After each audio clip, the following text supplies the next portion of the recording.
lump sum payments into your bank account can be a major reason why your visa will be refused. So if you're planning to apply for a temporary residence visa to Canada, maybe like a study visa, a tourist visa, or even a work permit, one of the things you need to show when doing your application is proof of funds.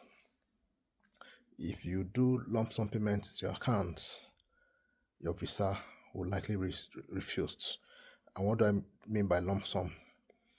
So look, maybe like your bank account has been showing low balance, and I'll give you an example. Maybe you've been having like a closing balance of 5,000, 10,000, and all of a sudden, just when you're about to apply for a visa, or maybe like 2 weeks, 3 weeks, or within a week of you apply for a visa, your bank statement goes from 10,000 naira to 10 million naira. That's a big red flag. So the visa officer will likely refuse that visa and say you do not have funds for your trip, despite the fact that you have some cash in your account. So watch out. So if you're planning to travel to Canada for temporary residence, as in if you're doing a study visa, work permit, or a visitor's visa, be careful about lump sums. You don't want to waste time, waste resources, and end up getting a refusal. It doesn't make sense. So you might need to watch how you pay the funds to your account and possibly structure it so that you can easily explain the source of the funds. Yeah, some people will say, what if I pay in lump sum and I explain it? Yes, you can explain it, but the question is, what if the visa officer who is going to review your work, what if he does not read your explanation? So it's actually the best solution is to avoid it if you can. Yes, if you have income that has verifiable source that you can defend, yes, you can put it there.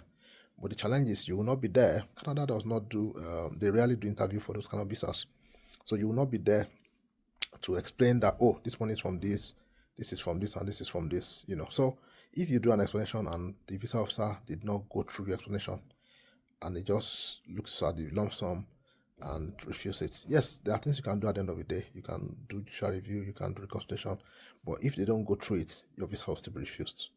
So as much as possible, try and avoid lump sum. That's just the best solution. As best as you can, try and avoid lump sum. Let your funds be structured.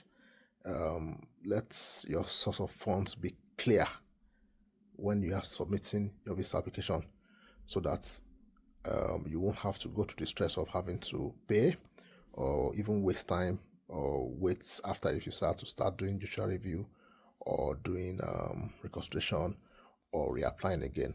So if you need help with applying for a visa to Canada, either you want a permanent resident visa or you want a temporary resident visa, I can assist you. Just send a chat to me on my WhatsApp number, and I can guide you on how to go about it. My number is +1 587 568 6124.